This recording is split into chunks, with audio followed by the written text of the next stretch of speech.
that would be a third day that you were there. If you are saying you were already there on the 4th and the 14th, the 21st is a third day, my friend. So going back to the timeline of the murders, Nichol has absolutely zero, zilch, nil, null, none, no alibi for the time of the murders. Nothing. She didn't clock into work until 3 p.m. that day either. And not only did she not clock in until 3 p.m. that afternoon, but her activity while she was at work for a very short window of time was kind of sketchy. And we're going to get into that in a minute too. So let's start with the morning of the murders. A neighbor reported seeing a truck very similar to the one that Nichol owned, and the neighbor said that she saw it outside of the Watts family home. At that same time this neighbor saw the truck, Nichol's phone pinged at a tower in Frederick, Colorado, which is where the Watts family home was, and it pinged at 6:16 a.m. But Nichol lived 25 minutes away. So why is it pinging at 6 in the morning of the murders, near Chris's family home when you live 25 minutes away? And you might think, okay, Annie, well, we know that phone pings might not always be accurate because a certain cell tower can coverage a large area of space. Sure. But what's interesting is that when they FaceTimed the night before for that 2-hour conversation, remember the night before the murders or like the early morning hours of, her phone did ping near her house, not in Frederick. So if her phone is located in her home, it's pinging near her home. Makes sense. If her phone is not at her home, it wouldn't be pinging near her home, and it would be pinging wherever her phone was closest to, which happened to be a tower right next to Chris Watts' house. So that ping happened at 6:16 a.m., and she didn't make any phone calls that day until 2:26 p.m. that afternoon.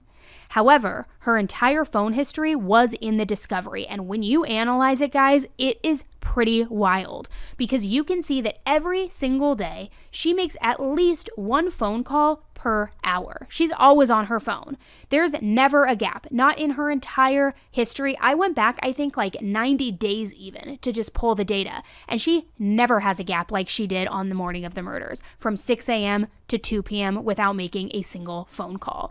So that, along with no alibi, leads me to believe that it's because she knew that she messed up by using her phone that morning, and then she stopped for the remainder of the day until she was closer to where she lived, closer to work.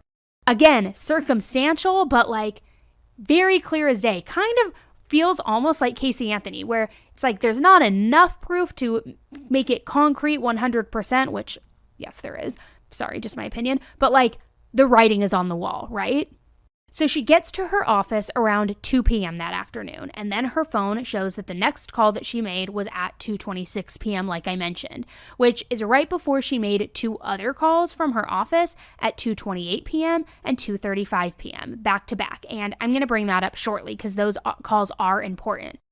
So in addition to that, I decided to look even further into her phone records to just kind of say like, okay, could it be a fluke? Maybe it did just coincidentally ping there. Maybe it was an error. And I not only looked at her history of her phone records, but I also looked at her phone records all the way up until mid-September, over a month later, a month after the murders. And never once did her phone ping again in that same area as it did the morning of the murders at 6:16 a.m. Which would make sense because at that point, her relationship with Chris was donezo. He was arrested. He was pleading guilty. So she had no reason to be over near his house. And therefore, over a month later after the murders, there was not a single ping near his home in sight. The last one being the day of the murders.